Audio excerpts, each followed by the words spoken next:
What up, YouTube? Here with a post-fight video of the Jesse Rodriguez versus Juan Estrada fight. Now, before I give y'all the summary of what happened in the fight, I'm going to tell y'all the results first.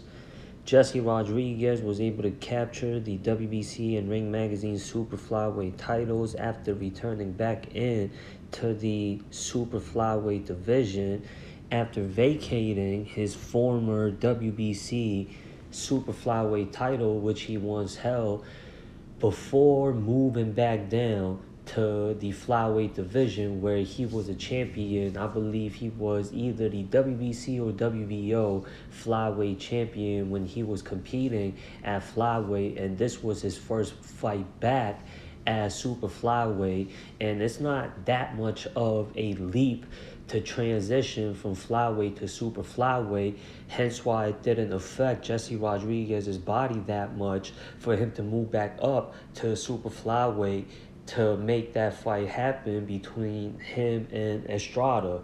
And Estrada, he hasn't fought, I believe, in a year or close to that, or could have been over that. I don't know the approximate time of when Estrada fought last. And in his last fight, it was not as much of a well-known fight as his fight versus Chocolatito, because Estrada and Gonzalez has got a rivalry that is well documented in current boxing scene. And Jesse Rodriguez, I did say for my year-end review video for 2022, which was 2 years ago, that he was the prospect to look out for.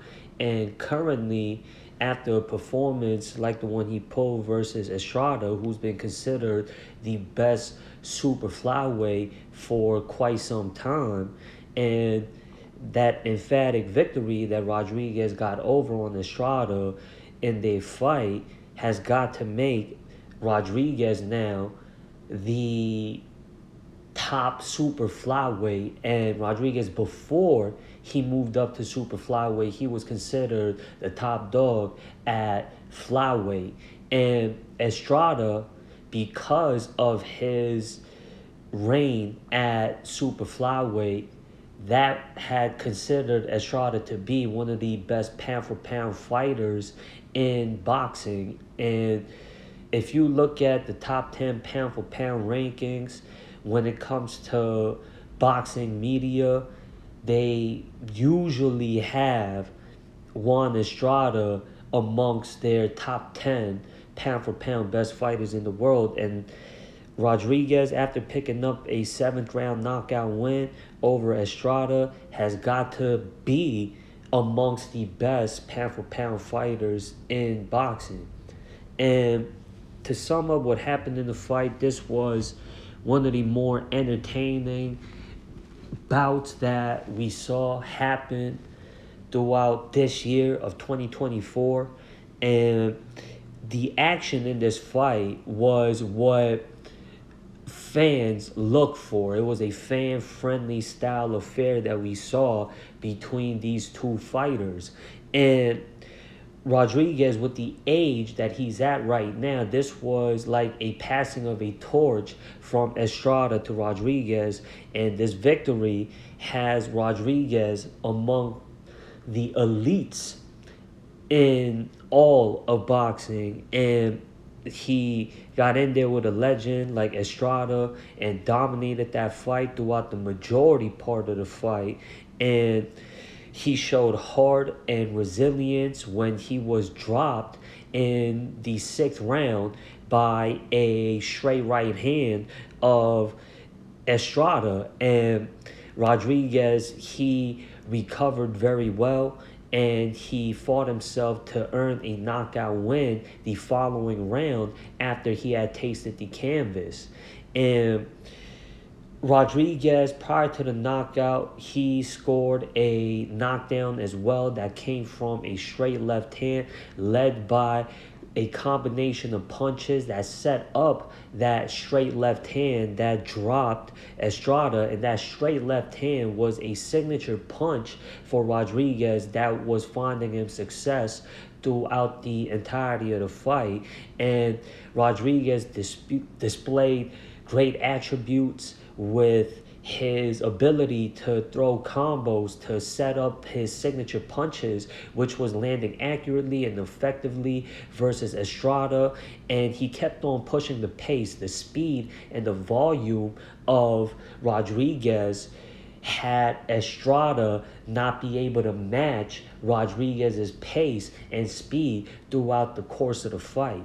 And Estrada, he had his moments here and there when he was able to catch up to Rodriguez's pace, and he was able to telegraph Rodriguez's ongoing onslaught. And that's when Estrada will find success at timing Rodriguez with his counter straight right hand and throwing over the break period of Rodriguez, because Rodriguez, he would come forward with flurries of shots that would get Estrada on retreat mode and backpedaling. And whenever Rodriguez would step off the gas pedal, that's when Estrada found time to launch his offense and counterattack Rodriguez. But when Rodriguez would apply that pressure and come back with that volume towards Estrada, that's when Rodriguez would control the pace and action of the fight. And Estrada, he didn't have the answers for Rodriguez's combos and his accuracy, and that's what had Estrada not fight the fight that he wanted to fight. And with the style that both Estrada and Rodriguez has, they are both aggressive fighters that has a high work ratio. That's why it produced the firework of a fight that we saw when these two braced the ring. And Rodriguez, his other punch that was a charm for him was the left uppercut, and his ability to use angles to create different spots to attack Estrada from was another captivating ability that Rodriguez displayed well throughout this fight. And Rodriguez looked comfortable wherever the range of the fight was being held at. He did good work while he was on the inside, and he would close a gap from long range to mid range to land his shots. And when he would get on the inside, he would also outwork Estrada as well. And that was the key success for Rodriguez to gain the victory in this fight. And Rodriguez came out on top versus Estrada, and this has Rodriguez become the new unified lineal ring magazine and WBC super flyweight champion. And as far as Estrada goes, with the age that he's at right now, he's at his mid-30s. Estrada, he has already a well-documented resume, and he has already a iconic, legendary legacy. And I'm not saying for Estrada to retire, but he doesn't have nothing left to prove anymore. And as I said, this was like a passing of the torch of a fight that we saw where Estrada, who's been the kingpin for as long as he has been, passing off the torch to the new head of the table, to sort of say, and that being Jesse Rodriguez. And the super flyweight division has got a good, healthy scene right now. There is the current unified champion as super flyweight as well, Argentinian fighter who's unbeaten. He was able to unify the WBA and IBF super flyweight titles when he went over to Japan to beat Kazuto Ioka, who has also been considered as one of the best, if not the best, super flyweight for a while now. And that's when Ioka was the champion. And Ioka has got a good resume as well. He's got victories over on guys like Joshua Franco and the current WBO super flyweight champion Kosei Tanaka and Donnie Nietes, and names go on, and the current unified undefeated super flyweight champion along with Jesse Rodriguez is Fernando Martinez. After he got a unanimous decision victory over on Kazuto Ioka to become the unified WBA and IBF super flyweight champion. And also there is, as I mentioned before, the WBO super flyweight champion Tanaka, and he's also in the mix as well. And there's also top contenders like Joshua Franco and Andrew Maloney, Jason Maloney as well, the two brothers that are notable names amongst the top of the super flyweights, and as well as the current WBA interim super flyweight champion David Jimenez, after he won the WBA interim super flyweight title, which was on the undercard to the Ryan Garcia versus Devin Haney fight, and that puts him next in line to challenge Fernando Martinez for at least one of his two titles that is held by Fernando Martinez, and that being the WBA super flyweight title. And remember that Ryan Garcia versus Devin Haney fight was featured on the Zone, and David Jimenez was also featured on that card. And Jesse Rodriguez being a exclusive the Zone fighter, that can be a fight that can be made happen to be next for the WBC and Ring Magazine Super Flyweight title, regardless of the fact that Jesse Rodriguez isn't the WBA Super Flyweight title, which David Jimenez is next in line to challenge for that specific title, the WBA Super Flyweight title, that is. And promotionally speaking, that fight would be easier to make happen for the Zone and all the promotional companies that are involved for that fight to be possibly made next for both Rodriguez and Jimenez. And that fight would be a good fight because you have Rodriguez, who is in his prime, a very young fighter, unbeaten, a unified champion, two-division world champion, that is, him being a former flyweight champion, and now in his first fight back as super flyweight, he dethrones the king of the super flyweights, a long-time household name of the super flyweight division, that being Juan Estrada. And the way he did, he was able to get Estrada to be knocked out for the first time in his career. And Jimenez also, he is a young fighter that is in the tip-top shape of his career. Even though he's not unbeaten like Rodriguez is, it's still a good fan-friendly affair that the boxing fans will appreciate. And then there's also the WBC super flyweight champion, and this fighter has been a top fighter amongst the super flyweights for a while now as well. And that man's name is Pedro Guevara, and that would also be a good fight for Rodriguez to defend his newly won WBC super flyweight title against for his next fight.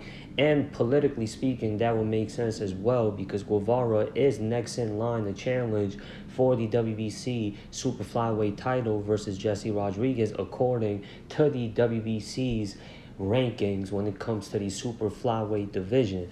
And then there's also David Cuellar, who's ranked amongst high in the super flyweight division, as well as Chocolatito Roman Gonzalez, who made his comeback in the ring.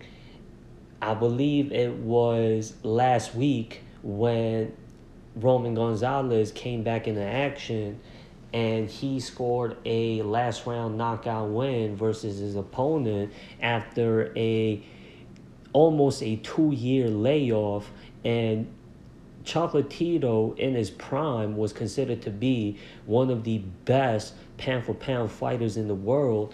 And now that he's no longer in his prime and he's in the latter stages of his career, he isn't considered to be the best in the super flyweight division. However, he still does have a legendary status and is still considered to be one of the best fighters at super flyweight.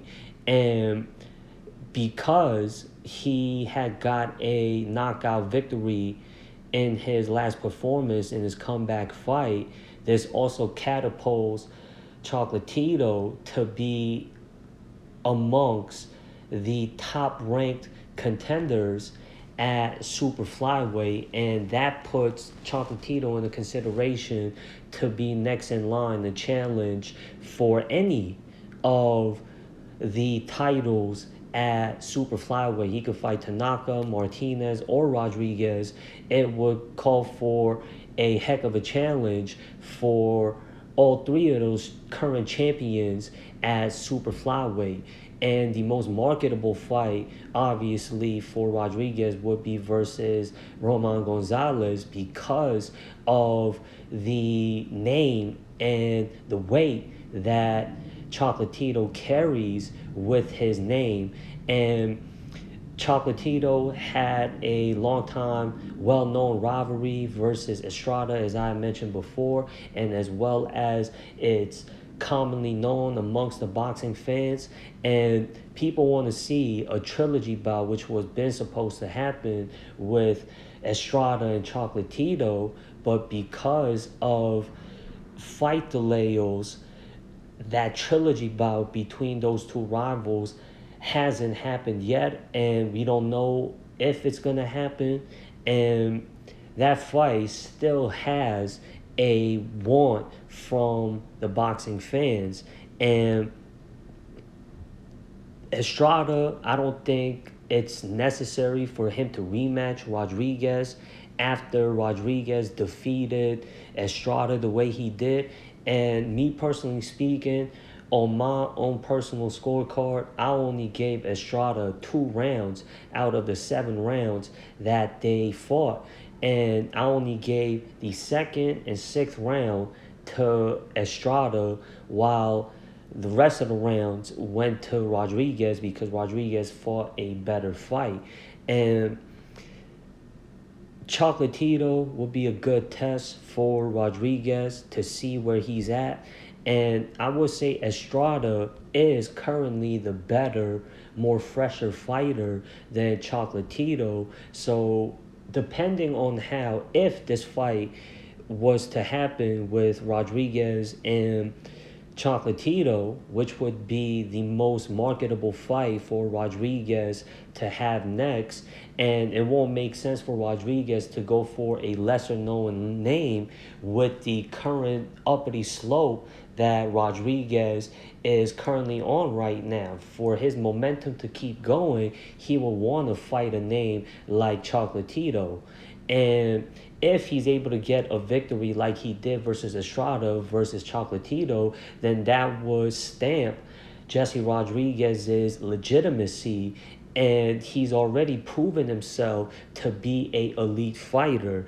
And it would just be a good look for Rodriguez if he gets in there with a guy like Roman Gonzalez. And if he pulls off a performance like he did versus Estrada, well, that would only further the current momentum that Rodriguez has got going on right now. And as for Chocolatito, his last fight, if I do make a video about it, I'm going to talk about that on a separate video. But we've seen better performances from Chocolatito before, and it would favor Jesse Rodriguez if they were to fight. I'm speaking about betting wise only. If you was a betting man, you would want to place your money on Jesse Rodriguez to come out on top versus Roman Gonzalez with the current stages that they're both currently on right now.